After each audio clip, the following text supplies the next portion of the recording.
News लड़ेगा जनता का मुकदमा। नमस्कार दोस्तों, नमस्कार दोस्तों। गृह मंत्री अमित शाह के निर्देश के बाद 24 घंटे के अंदर दिल्ली पुलिस ने बहुत बड़ी कार्रवाई करी है। 5 दंगाइयों पर राजद्रोह का मुकदमा चलेगा। वो जिसको ये लिबरल लॉबी मासूम बना रही थी, उस अंसर पर भी नेशनल सिक्योरिटी एक्ट के तहत मुकदमा चलेगा। मैं हमेशा से कहता हूं, हां मैं भक्त हूं, राष्ट्रभक्त हूं दोस्तों, और हां मेरा एजेंडा है, ये राष्ट्र विरोधियों के खिलाफ मेरा एजेंडा है, ये अंसर के खिलाफ मेरा एजेंडा है, ये सोनू चिकना के खिलाफ मेरा एजेंडा है। ये पांचों के ऊपर अमित शाह के कड़े निर्देश के बाद दिल्ली पुलिस ने नेशनल सिक्योरिटी एक्ट के तहत कार्रवाई करने की ठानी है। और ये बहुत बड़ी खबर आ रही, मतलब अब दंगाइयों की खैर नहीं। तो वो पूरे लिबरल लोग जो ये अंसर को, जिसकी आप फोटो देख रहे हैं, गन वाले बंदूक वाले को मामूली कबाड़ी वाला कह रहे थे, उस पर राजद्रोह का मुकदमा चलेगा। ये गोल्ड चेन पहने वाला ये स्मगलर जिसने दंगों को इंसाइट किया, जिसकी बात मैंने कल भी करी थी, उस पर राजद्रोह का मुकदमा चलेगा। ये जो पैसों को इस तरीके से बहाता है, इस अंसर के ऊपर राजद्रोह का मुकदमा चलेगा। ये जो अपनी BMW की चौड़ दिखाता है और दंगों के बाद इसको कोई भी ग्लानि नहीं होती, इस पे दिल्ली पुलिस राजद्रोह का मुकदमा चलाएगी अमित शाह के निर्देश के बाद।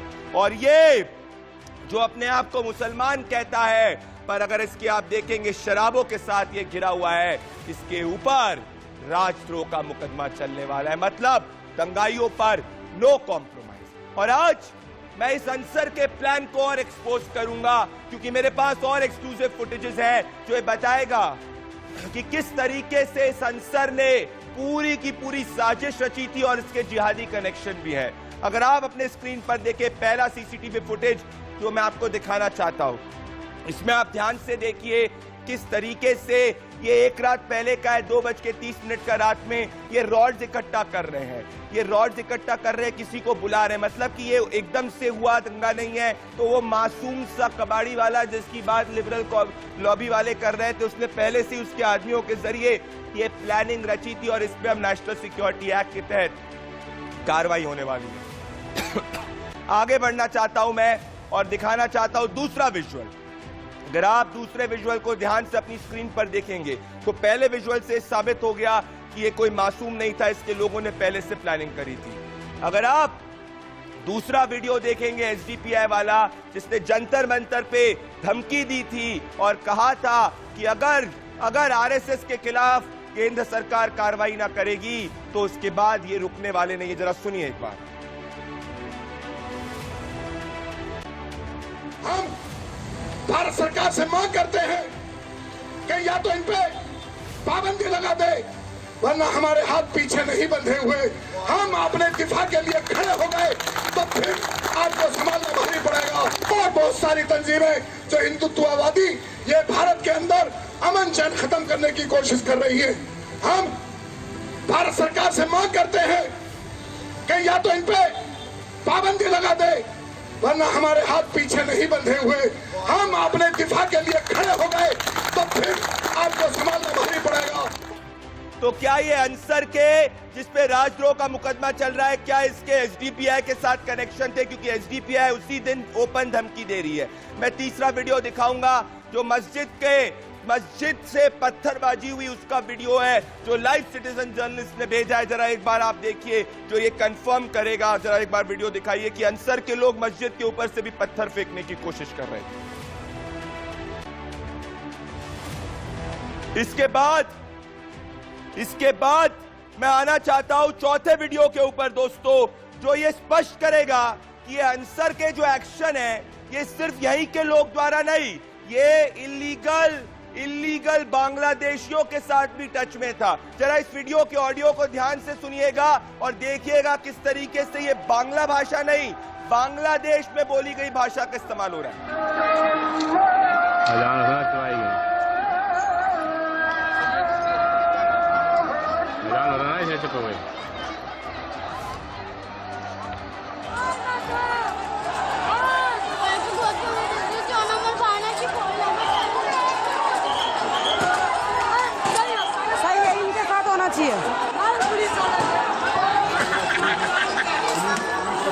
सही है, इनको मारना चाहिए। चुपे ज्योति, इनकी गाड़ी भी टूटेगी।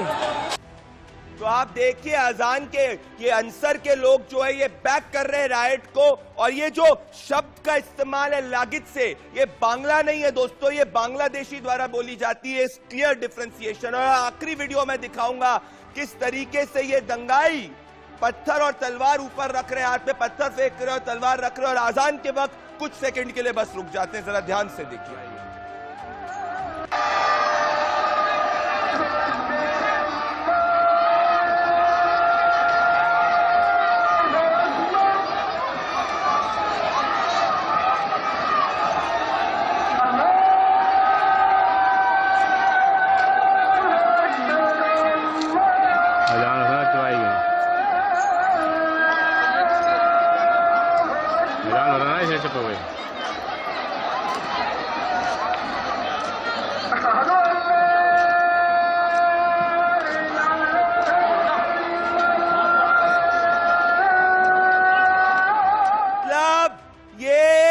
ये दंगाई अंसार के लोगों को अजान तक की इज्जत नहीं हुई कि अजान के वक्त भी ये नहीं रुके। मैं बाबा ओमनाथ के पास आने वाला हूं, जो वहां पे आई विटनेस थे, और आई विटनेस से उनके पास आने वाला हूं। पर इसके पहले मेरा आरोप है, जो अपनी टीवी स्क्रीन पर देख रहे हैं दोस्तों, अब कंप्लीटली अंसर का मास्टरमाइंड वाला प्लान एक्सपोज हो चुका है कि दंगाइयों और उनके अफवाह वालों के खिलाफ, और जो अभी एनएसए चला, एनएसए इनफ नहीं है, उनके खिलाफ सामाजिक बहिष्कार का आंदोलन होना चाहिए अंसर के लोगों के खिलाफ। और मेरी दलील जो आप अपने टीवी स्क्रीन पर देख सकते हैं कि अमित शाह की चली तलवार और ये दंगाइयों पर, अंसर पर लगा राजद्रोह। मैं अपने पैनल के पास आने के पहले मैं उस वक्त के आई विटनेस बाबा ओमनाथ के पास आना चाहता हूं। बाबा ओमनाथ, मैं आपसे जानना चाहता हूं, आप उस गाड़ी में थे, तिरंगे वाली गाड़ी में, मैं इसके साथ में मैं अपने पैनल को भी इंट्रोड्यूस करने वाला हूं, पर पहले मैं बाबा ओमनाथ आपके पास आना चाहता हूं। बाबा ओमनाथ, एग्जैक्टली उस वक्त क्या हुआ था, जरा बताइए मस्जिद के बाहर जब आप उस वक्त मौजूद थे। जो हालात थे वो एक सोची समझी साजिश थी। एक अंसारी, जिसका अंसारी नाम का लड़का उसका नाम आया है, वो उसके हाथ में गन भी थी, और उसने ही सभी जितने भी उसके साथी थे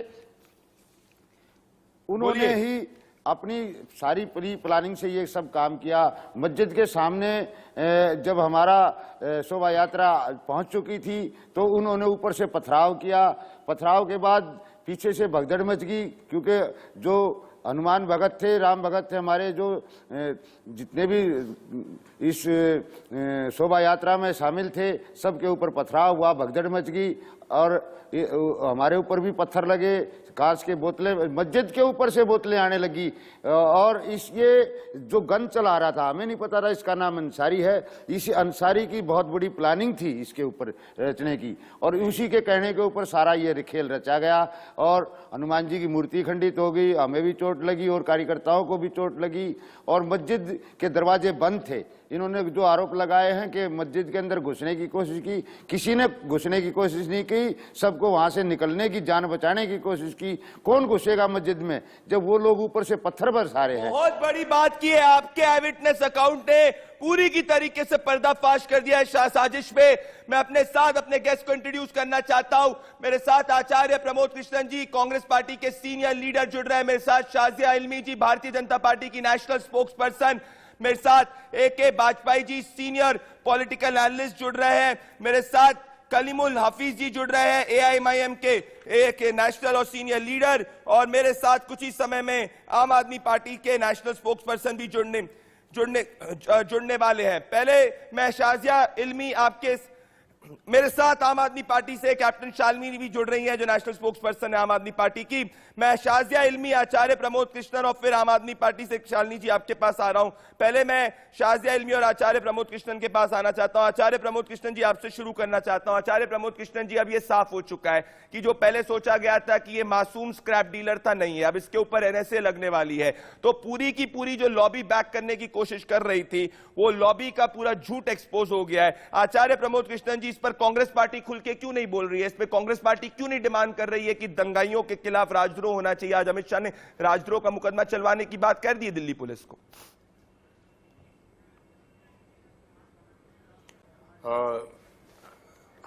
देखिए प्रदीप जी, मैं किसी भी तरह की हिंसा के पक्ष में नहीं हूँ, मैं किसी भी तरह के उपद्रव के पक्ष में नहीं हूँ, दंगा के पक्ष में नहीं हूँ। मैंने हमेशा दंगा करने वालों का विरोध किया है, हिंसा करने वालों का विरोध किया है। धार्मिक दृष्टिकोण से भी और राजनीतिक दृष्टिकोण से भी भारत के अंदर हिंसा की कोई गुंजाइश नहीं है। ना तो धर्म हिंसा करना सिखाता है और ना ही भारत की जो ये धरती है ये तो प्रेम और सद्भावना की धरती है। ये हम लोगों को ये भारत का संविधान भी अधिकार देता है, अपने अपने धर्मों, अपने अपने आस्था के आधार पर हम अपने अपने कर्तव्यों का पालन करें। अब सवाल उठता है कि शोभा यात्रा पे अगर कोई पत्थर फेंकेगा और उसमें बवाल पैदा होगा या किसी भी तरह की गलत बयानबाजी करेगा तो उनके खिलाफ तो कार्रवाई करनी चाहिए। लेकिन साजिया इल्मी जी यहाँ हैं भाजपा की प्रवक्ता के रूप में, उनसे एक सवाल मेरा है कि देश के अंदर जो आज ये हालात पैदा हुए हैं इसका जिम्मेदार कौन है? आखिर इसकी किसी को जिम्मेदारी तो लेनी पड़ेगी। दिल्ली जो है वो तो गवर्नमेंट ऑफ इंडिया यानी भारत सरकार उस पर नजर रखती है, सीधे भारत सरकार का गृह मंत्रालय उस पर नजर रखता है। तो भारत की राजधानी में दंगा हो रहा, भारत की राजधानी के अंदर पत्थर चल रहे हैं, भारत की राजधानी के अंदर गोलियां चल रही हैं, भारत की शाजिया जी जवाब देंगी, ठीक है। आचार्य प्रमोद कृष्णन जी, आपने कहा है नहीं, आपने कहा है कि आप हिंसा के पक्ष में नहीं है, आपने सवाल उठाया शाजिया इल्मी से। शाजिया इल्मी आप इसका जवाब दे। पर इस वक्त कांग्रेस पार्टी, जैसे आचार्य प्रमोद कृष्णन खुल के बोल रहे हैं, ऐसे कांग्रेस पार्टी के राहुल गांधी खुल के नहीं बोल रहे हैं। शाजिया इल्मी नहीं, मुझे लगता है सबको खुल के बोलना चाहिए। और अब ये बहुत ही दुर्भाग्यपूर्ण है जिस तरह के हालात पैदा हो रहे हैं और लगातार हम देख रहे हैं कि जहांगीरपुरी में जो हो रहा है। अब देखिए, मैं ये कहना चाहूंगी और ये मैं दोनों तरफ से कहना चाहूंगी, भाई कुछ भी हो, इतनी नफरत पता नहीं किसने जगा दी है इन लोगों के अंदर, चाहे वो हमारे हिंदू भाई हो या मुस्लिम भाई हो, कि आप जो है मतलब आपको साथ रहना या किसी का आपकी गली से गुजरना आपको नाकाबिले बर्दाश्त लग रहा है। आपको साथ रहना पड़ेगा। आप अगर बात में प्रोवोक हो जाएंगे या प्रोवोक करते रहेंगे, मैं दोनों तरफ की बात कर रही हूँ, क्योंकि दिल्ली पुलिस की खास तौर से मैं तारीफ करना चाहूंगी। ना ही सिर्फ दिल्ली पुलिस के जो सिपाही हैं, के जो अफसर हैं और आम पुलिस के लोग हैं, कर्मी हैं, ना सिर्फ उन्होंने चोटें खाई हैं बल्कि उन्होंने सिचुएशन को संभालने की कोशिश की है। और वो भी मैं कहना चाहूंगी, और उन्होंने दोनों तरफ से, चाहे वो हमारे हिंदू भाई हो या हमारे मुसलमान भाई, दोनों तरफ से बिल्कुल कड़ी जांच के तहत पकड़ा है और दोनों तरफ के लोग इसमें हैं। तो यानी कि दोनों तरफ एक तरह की एक नफरत है, एक तरह से प्रोवोकेशन आपको कहना चाहिए, कोई गुजर ही नहीं सकता, ये हमारी गली है, ये कैसी बात है? और शाजिया जी और आचार्य प्रमोद कृष्णन जी, शराब की बोतलें लेकर, देखिए शाजिया जी और आचार्य, आप दोनों ने अपनी बात रखी, मैंने जैसे आप सभी को मैं समझ रहा हूँ, मेरी बात सुनिए। अभी डिबेट मुझे समझ में नहीं आ रहा। नहीं शाजिया जी, आपने अपने ओपनिंग आर्ग्यूमेंट्स रखे और प्रमोद कृष्णन जी ने ओपनिंग आर्ग्यूमेंट्स रखे। डिबेट थोड़ी फिलोसॉफिकल लेवल से मैं थोड़ा सा इसको जमीनी स्तर पे लाना चाहता हूं। कैप्टन शालिनी, मैं आपके पास आना चाहता हूं, उसके बाद AK वाजपेयी जी आपके पास भी आऊंगा। आपने आरोप लगाया कि भारतीय जनता पार्टी ने दंगों को इंसाइट किया। शाजिया इल्मी को राइट में रखिएगा, आचार्य प्रमोद कृष्णन आ रहा हूं, आपको जवाब देने का पूरा मौका दूंगा मैं। पर कैप्टन शालिनी, बात दरअसल ये है कि जो आपने फोटो दिखाई आज आपकी प्रेस कॉन्फ्रेंस में, भारतीय जनता पार्टी कह रही है कि वो 2017 की, 2020 के बाद वो आपका कार्यकर्ता था, और अभी आप इस पे क्या कहना चाहती है कैप्टन शालिनी? सभी को नमस्कार। देखिए, पहली बात तो वो हमारे कार्यकर्ता नहीं है, हम ये कई बार बता चुके हैं और भारतीय जनता पार्टी इस बारे में कुछ भी कहती रहे, इसको हम खंडन करते हैं। और दूसरी बात कि सबसे ज्यादा ये समझने की जरूरत है कि देश में इस समय जो हालात चल रहे हैं, जहां सिर्फ दिल्ली को मत देखिए, आप देश के हर एक कोने में देखिए, कहीं ना कहीं इस तरह की दंगा फसाद चल रहा है, लोगों को हिंदू मुसलमान के नाम पे भड़काया जा रहा है। इसको कौन कर रहा है? केंद्र में बैठी भाजपा इस चीज को, क्योंकि उनकी राजनीतिक रोटियां इसी पे चलती है, उनको लोगों के आज देश में शिक्षा के लिए बात नहीं होती है, रोजगार की। शाजिया जी आऊंगा, आपको दूंगा समय, इनको 10 सेकंड बोलने दीजिए, आ रहा हूं मैं आपके पास। लड़ाई झगड़ा करा के दिल्ली पुलिस की तारीफ की जा रही है, दिल्ली पुलिस की मैं आलोचना करती हूँ, कि उनके रहते हुए इस तरह लोगों में डर खत्म हो गया है। लोग कैप्टन शालिनी जी, आपने अपनी दलील रखी, आप बीजेपी पे ब्लेम कर रही, शाहज़ेल भी जवाब देंगी, फिर आचार्य प्रमोद कृष्णन और ए.के. वाजपेयी आपके पास आ रहा हूं मैं। पर मैं ये कहना चाहता हूं, देखिए हिंदू मुस्लिम क्यों कह रहे हैं आप? देखिए यहाँ पे भले करौली हो गया, भले खरगोन हो गया, शाजिया जी हिंदू पक्ष ने तो कहीं नहीं, हिंदू पक्ष ने तो पत्थर नहीं फेंके, और मैं कह रहा हूं रेडिकल्स ने जिनने पत्थर फेंके उसके खिलाफ कार्रवाई हो रही है। और शाहज़ेल में सवाल ये पूछा जा रहा है कि इंटेलिजेंस फेलियर था क्या, इसके बारे में एंटिसिपेट नहीं किया गया था? सवाल का जवाब दीजिए शाजिया जी। सही बात कहा है, ये सिर्फ आपने सुनी जो बात, ये इसका एक्सप्लेनेशन है।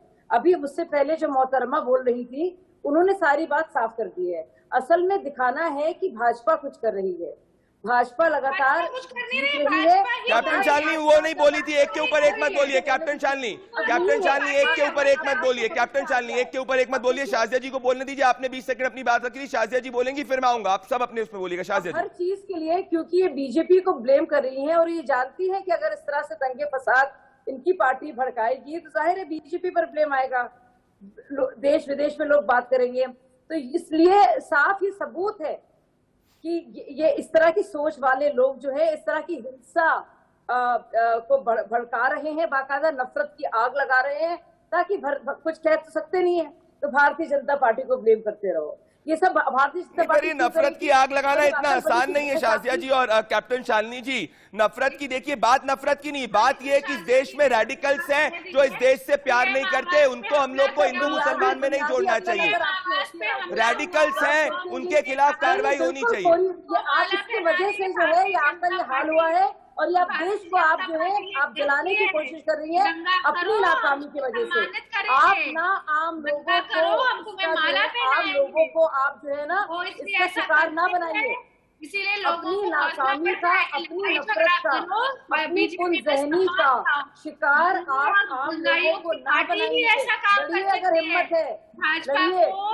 भाजपा ये आपको सियासत नजर आती है। इंसान देखिए कैप्टन शालिनी, मैं इस मुद्दे पे नहीं जाना चाहता। बीजेपी आप ताहिर हुसैन की याद आ जाएगी मुझे, और मैं आना चाहता हूं आचार्य प्रमोद कृष्णन और ए.के. वाजपेयी के पास। शाजिया जी आ रहा हूं आपके पास। आचार्य प्रमोद कृष्णन, बुरहान वानी को मासूम हेडमास्टर का बेटा कहा गया था, शाहरुख को टिकटॉक स्टार कहा गया था, अभी ये अंसर को पहले कहा गया था ये मासूम भाई गरीब स्क्रैप डीलर है। सवाल ये उठता है आचार्य प्रमोद कृष्णन, जब एंटी सीए राइट्स हुए थे तब भी कांग्रेस पार्टी के कई लीडर्स ने उमर खालिद जैसे लोगों को बैक किया था।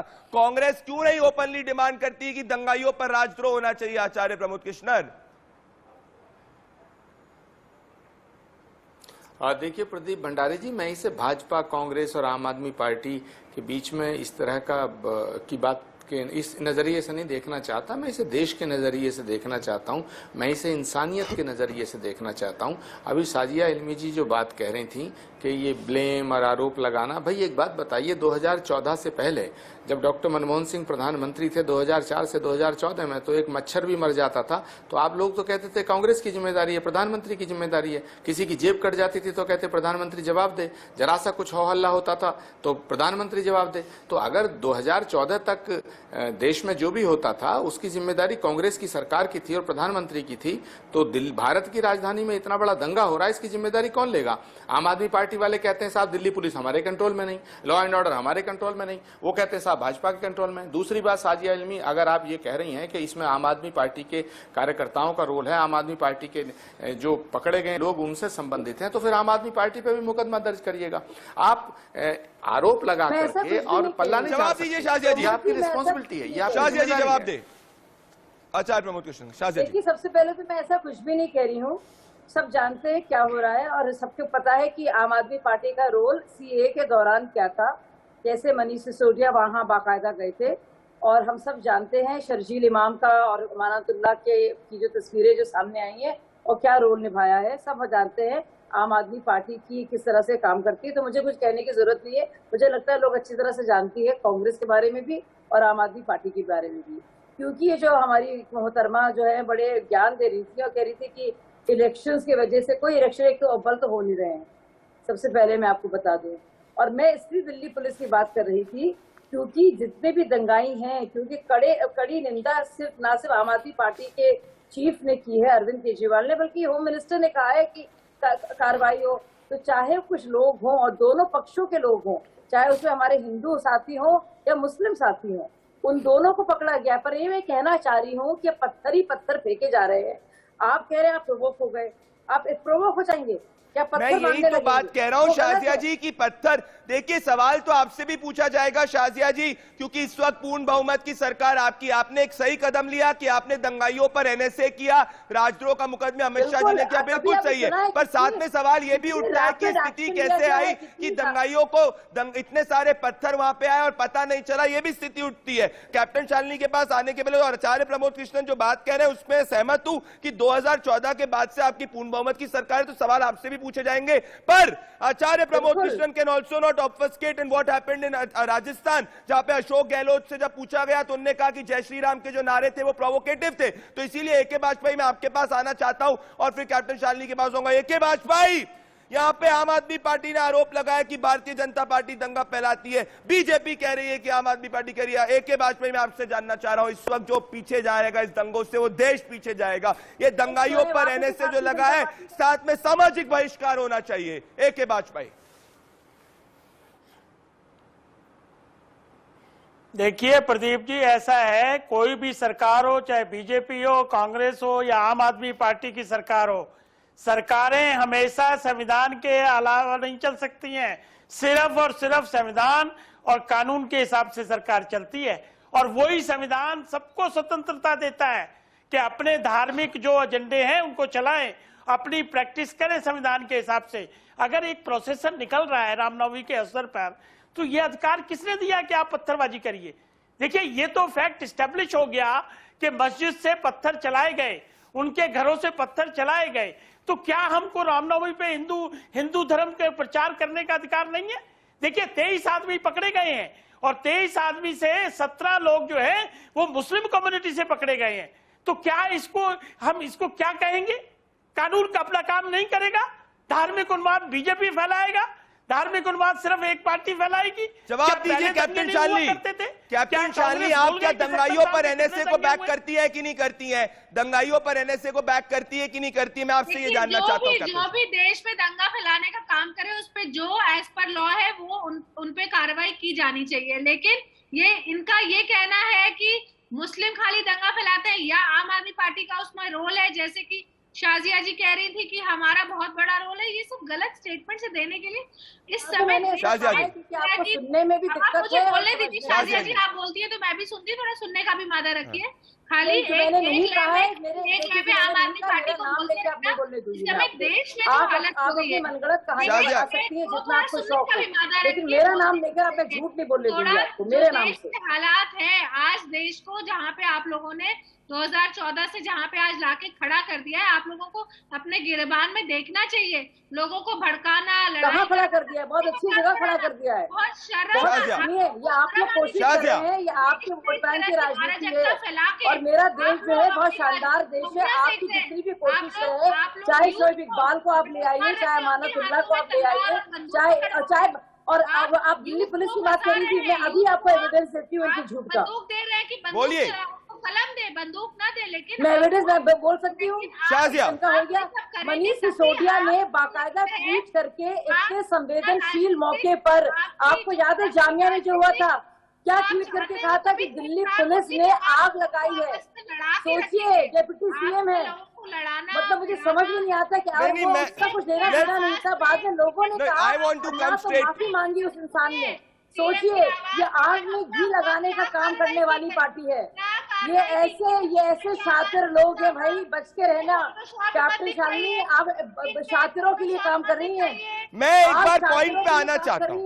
मैं आचार्य प्रमोद कृष्णन जी आपके साथ पॉइंट पे आना चाहता हूँ। ए.के. वाजपेयी, आचार्य प्रमोद कृष्णन जी, ये डिबेट इस वक्त पे नंबर 1 ट्रेंड कर रही है और 10 लाख लोग लाइव देख रहे हैं। मेरी बात सुनिए आचार्य प्रमोद कृष्णन जी, क्या जय श्री राम का नारा प्रोवोकेटिव है? क्या जय श्री राम का नारा मस्जिद के बाहर लगाना उत्तेजना फैलाता है और क्या इतनी उत्तेजना फैलाता है कि उसके कारण दंगा हो जाए? मेरे को एक चीज बताइए आप, क्योंकि अशोक गहलोत ने तो यही प्रिंसिपल का एग्जाम्पल दिया था करौली के अंदर। और मैं आपसे जानना चाहता हूं कि जब अब सब एविडेंसेस सामने आ गए तो राहुल गांधी क्यों नहीं ट्वीट कर रहे कि हाँ दंगाइयों पर एनएसए हो, जैसे आज एनएसए की कार्रवाई हुई है? क्यों राहुल गांधी जी इस पे चुप है? जब एंटी सीए राइट के ऊपर कह सकते हैं कि भाई फ्रीडम ऑफ स्पीच जो है वो खतरे में, इस पे क्यों नहीं खुल के बोल रहे हैं? क्योंकि वोट बैंक खतरे में पड़ेगा। आचार्य प्रमोद कृष्ण, आप तो बहुत सीनियर लीडर है, खुल के बोलिए।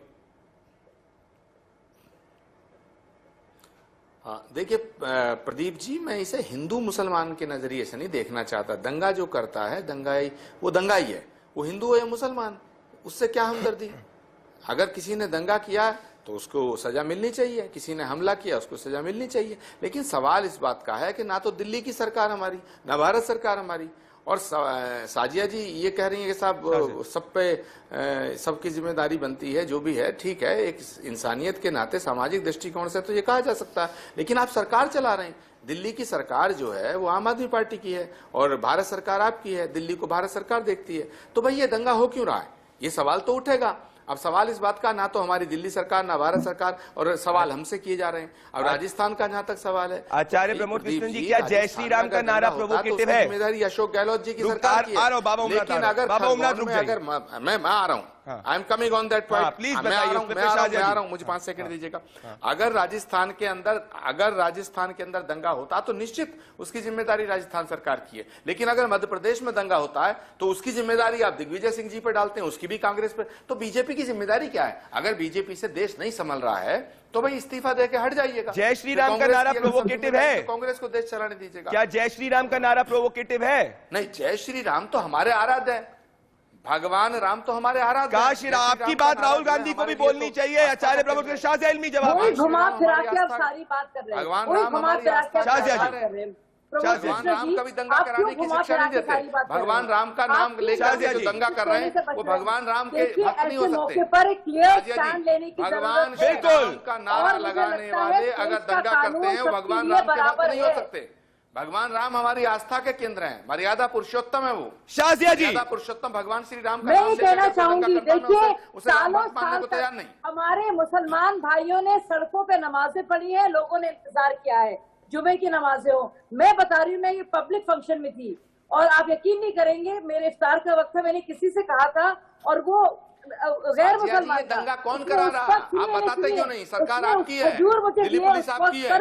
आखिर ये दंगा क्यों रहा है? विवेक कौन रहा है? ये तो आपको देश को बताना पड़ेगा। ये आप देश को बताइए, ये दंगा करा कौन रहा है? आप ना बोलिए, इस वक्त मैं बोल रही हूँ। अब तो ये बार बार ना कहिए, क्योंकि हमें हिंदू मुसलमान कहना पड़ेगा, हम उससे नहीं बच सकते। तो जैसे कि हम आराम से नमाज पढ़ रहे हैं या अल्लाह अकबर कहते हैं हम लोग, या हम लोग मस्जिद जाते हैं, तो क्या हमारे हिंदू भाई नहीं कह सकते जय श्री राम? क्या उनको हक नहीं है?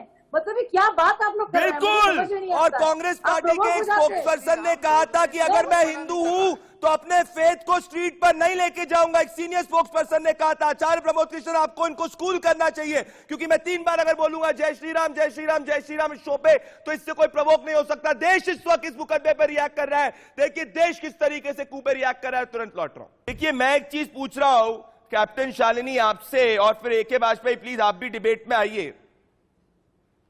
ए.के. वाजपेयी जी, मैं आपके पास आना चाहता हूं, मेरे पास 3 मिनट बचे और फिर मैं आचार्य प्रमोद कृष्ण और शाहज़ इल्मी के पास आना चाहता हूं। ए.के. वाजपेयी जी, जैसे आज आम आदमी पार्टी आरोप लगा रही है कि भारतीय जनता पार्टी इसके पीछे है, पर सवाल यह भी पूछे जा रहे हैं कि भाई अमनतुल्लाह खान ने क्या 300 इलीगल रोहिंग्या फैमिलीज को जहांगीरपुरी में रीसेटल किया था? ये सब भी सवाल उठे जाएंगे। तो सवाल ये वाजिब है ए.के. वाजपेयी कि इस वक्त ये दंगाई जो है, इन सब पे एनएसए लगना चाहिए और हर पार्टी को इस पे खुल के स्टैंड लेना चाहिए। अपने वोट बैंक के खातिर खुल के चुप नहीं बैठना चाहिए। देखिए, ये देश को बचाने के सवाल भी है। धार्मिक उन्माद जो भी फैलाए उसके खिलाफ कड़ी से कड़ी कार्रवाई होनी चाहिए। और देखिए, इन्वेस्टिगेशन एजेंसी करती है इन्वेस्टिगेशन, और जब उनके पास प्रीमा फिसाई कोई मटेरियल आएगा, कोई एविडेंस आएगा, तभी तो कार्रवाई की गई है ना। इन्वेस्टिगेशन एजेंसी अगर ये कहती है कि 23 आदमी हमने पकड़े हैं और उनके खिलाफ एविडेंसेस हैं, उसी के बेस पे एनएसए लगेगा। आप ये ध्यान रखिएगा कि रिपोर्ट भेजी गई केंद्र सरकार को और केंद्र सरकार ने कार्रवाई की। अगर ऐसे लोगों के खिलाफ कड़ी कार्रवाई नहीं की जाएगी तो क्या संदेश जाएगा? अगर ये धार्मिक उन्माद इसी तरह से फैलाने की इजाजत दी जाएगी, भाई अगर जय श्री राम बोलना प्रोवोकेटिव माना जाएगा तो कैसे संविधान का राज होगा? बिल्कुल। कैसे आखिरी धार्मिक वर्ड मैं स्वतंत्रता आचार्य मिलेगी प्रमोद लोगों कृष्णन और शाहजी ये तो एलमी को गंभीर देने वाला हूं, सवाल फिर है। बड़े खुलासे गंभीर करूंगा। सवाल आचार्य है। प्रमोद कृष्णन, कांग्रेस पार्टी इस पे खुल के स्टैंड क्यों नहीं ले रही कि हाँ दंगाइयों पर राजद्रोह का मुकदमा चलना चाहिए, हाँ दंगाइयों पर एनएसए होना चाहिए? क्या वोट बैंक का घबराहट है? क्या वोट बैंक की घबराहट है? अजान वाले मुद्दे पे भी कांग्रेस पार्टी खुल के स्टैंड नहीं ले रही। मैं कह रहा हूं कि बात हिंदू मुसलमान की नहीं है, ये बात है कि दंगाई जो है इस देश को बांटने की कोशिश कर रहे हैं, जिन्ना वाली माइंडसेट से आ रहे हैं। और ये दंगाई अगर मस्जिद से पत्थर फेंक रहे हैं तो ये मुसलमान धर्म को भी नहीं मान रहे और इनकी सिर्फ और सिर्फ एनएसए के ऊपर होनी चाहिए। आचार्य प्रमोद कृष्णन, एनएसए की डिमांड का समर्थन करिए। अरे भाई एनएसए की बात छोड़िए, सूली पे चढ़ा दो। मैं तो कह रहा हूं सरकार आपके हाथ में, लेकिन दंगा तो रोको, देश के अंदर माहौल तो ठीक करो। ये जिम्मेदारी बीजेपी की और सरकार की है। आप सवाल है जय श्री राम का, जय श्री राम तो हमारे शाहजी लोगों जी, में 30 बसा है। सेकंड में आ रहा हूं, मैं 30 बोल सेकंड रहा हूं में ना, आ रहा आप तो एक बार बोलते हैं, मैं शाहजी तो जी, रोज 30 बोलता सेकंड में आ रहा हूं हूं। जय श्री राम, जय श्री राम, जय जय श्री राम। बोलो बोलो, मैं बोल रहा हूं जय श्री राम, जय सिया राम, जय जय सिया राम, जय श्री राम। सवाल राम के जयकारे का नहीं है, भगवान राम के जयकारे से किसी को प्रॉब्लम नहीं है, लेकिन राम का नाम लेकर के अगर दंगा फैलाओगे या कुछ उत्पात करोगे तो वो धर्म नहीं है, वो राम का भक्त। उसे मैं उसको राम का भक्त नहीं मानता।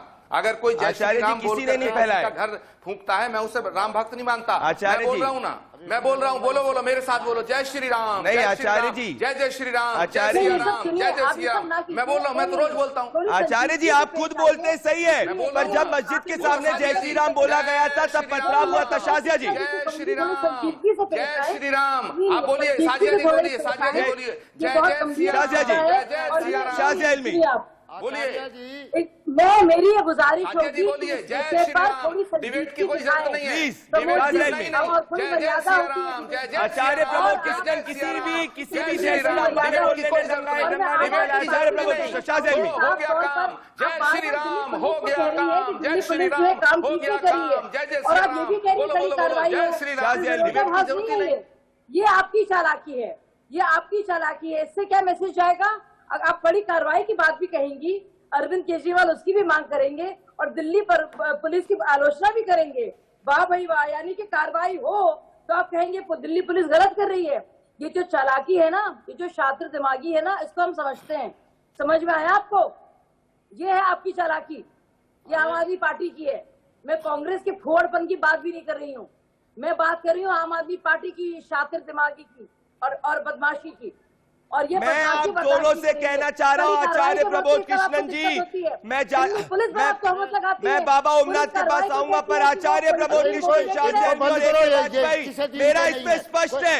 जाते जाते बाबा ओमनाथ रुक जाइए। आचार्य प्रमोद कृष्णन, शाजिया एलमी और AK वाजपेयी, मैं जाते जाते कहना चाहता हूं, डिमांड है एनएसए, पर साथ में यह बात ध्यान रख लीजिए कि जिसने जय श्री राम मस्जिद के बाहर बोला उसने कोई उपद्रव नहीं फैलाया, उसने परमिशन ली थी, उसने यात्रा की परमिशन ली थी। आचार्य प्रमोद कृष्ण जी और शाजिया जी, इंटेलिजेंस पे भी सवाल उठेगा कि ये हुआ कैसे, यहां को उसको रोकने की भी जरूरत है जिससे आगे ना हो। आप तीनों मेरे साथ जुड़े, बहुत बहुत धन्यवाद। आचार्य प्रमोद कृष्ण जी, हमसे क्यों सवाल करते? आप इसलिए क्योंकि आप खुल के स्टैंड नहीं ले रहे, आप ले रहे हैं पर खुल के स्टैंड को आप नहीं ले रहे। मेरे साथ आचार्य प्रमोद कृष्णन, शाजिया एलमी और AK वाजपेयी जुड़े। मैं बाबा ओमनाथ जी के पास आना चाहता हूं। बाबा ओमनाथ जी, आपने पूरी डिबेट को सुना, बात बताइए।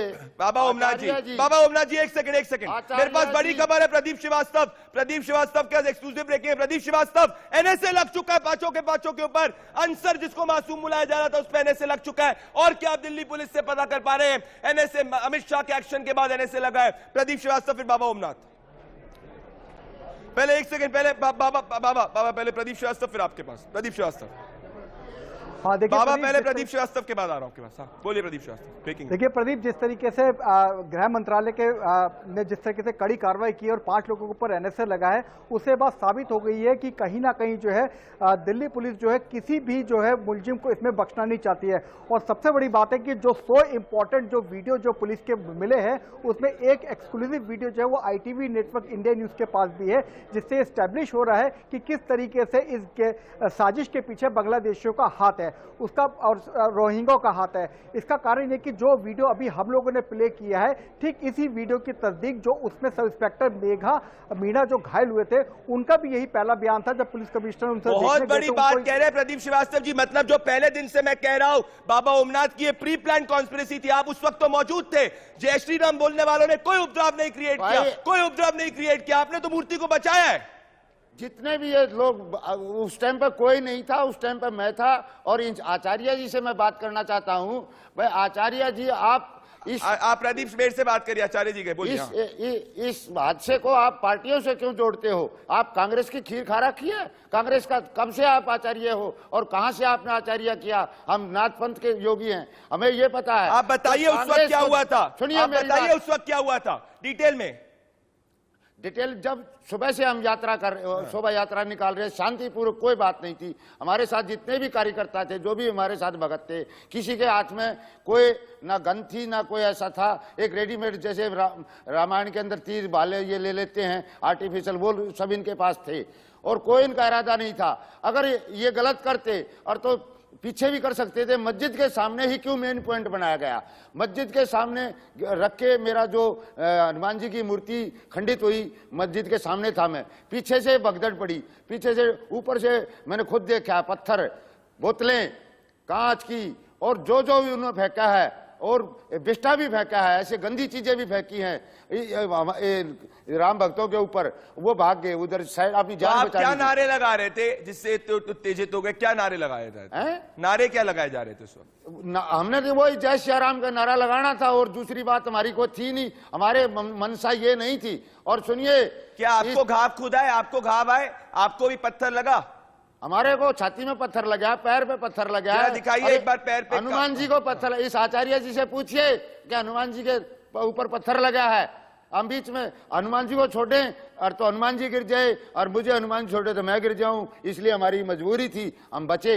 और रही बात ये, दंगाइयों के पूरे 100% प्रदीप श्रीवास्तव जी, आपको इनने सुना कि क्या मतलब जो हमने पहले से एस्टैब्लिश किया? देखिए प्रदीप जी, मैं भक्त हूं, राष्ट्र का भक्त हूं, और ये शो राष्ट्र भक्तों के लिए है, और ये राष्ट्र विरोधियों के खिलाफ मैं खुल के बोलता हूं। मैंने कल कहा था प्रदीप श्रीवास्तव कि ये पूरी प्री प्लान कॉन्स्पिरेसी है, जिसमें आपने के वीडियो ने और हमारे विशाल और बाकी के जाबाज रिपोर्टिंग ने एक्सपोज किया था। आज हमने अंसर के पूरे मास्टरमाइंड ऑपरेशन को एक्सपोज किया और अंसर पे एनएसए लगाए। प्रदीप श्रीवास्तव, आगे क्या रोहिंग्या एंगल पे और क्या हो सकता है? क्या ये रोहिंग्याओं के खिलाफ खुलकर एक्शन होगा? क्योंकि आपको इसके बाद एक्सक्लूसिव जानकारी है। प्रदीप श्रीवास्तव, बिल्कुल रोहिंग्या के खिलाफ बिल्कुल खास तौर पे कार्रवाई करेगी, क्योंकि रोहिंग्या न सिर्फ जहांगीरपुरी में बल्कि दिल्ली के 5 इलाकों में भी जहां जहां रोहिंग्या रहते हैं उनको भी जो है एमएचए ने आइडेंटिफाई कर लिया है। और जो यहाँ के रोहिंग्या है वो दूसरे रोहिंग्या के साथ भी कनेक्ट थे, और इस बात का जो पिछले जो दंगे हुए थे उसमें भी इस बात का खुलासा हो चुका है कि यहीं के रोहिंग्या जो थे दिल्ली के दूसरे जगहों पर भी दंगों में